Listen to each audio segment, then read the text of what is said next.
the Adrian Clayborn experiment never seemed to work out quite as planned. On Friday, the team parted ways with the edge defender after a one-year marriage, freeing up about $4 million in salary cap space. "Thank you at Patriots for my time with the organization. I gained so much respect for how you do things and win championships. It's done the right way through hard work. Thank you for granting my release.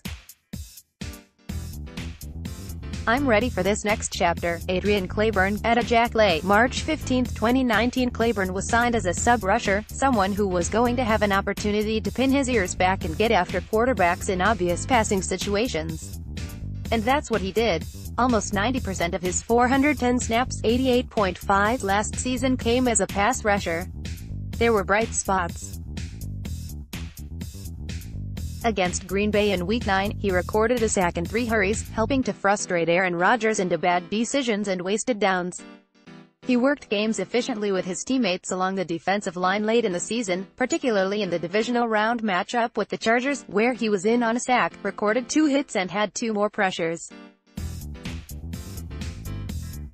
By season's end, Clayborn was viewed as one of the most productive pass rushers in the league, according to Pro Football Focus.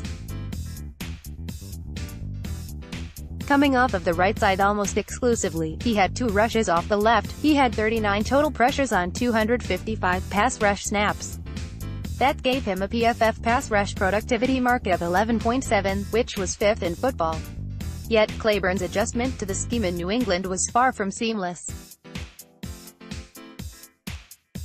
He occasionally took himself out of plays by running by quarterbacks and opening up scramble lanes.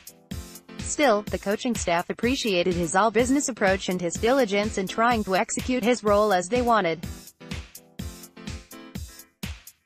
More Patriots, tracking New England's free agent departures and signings. Of all the guys we've had come in over the years from other places, that transition is always difficult. It's never easy, former defensive line coach Brendan Daly said mid-season. Particularly for veteran guys that have been at other places. For whatever reason it may be. It's never easy. I would say he's done as good a job as anybody we've had in making that transition. He is a high-character guy.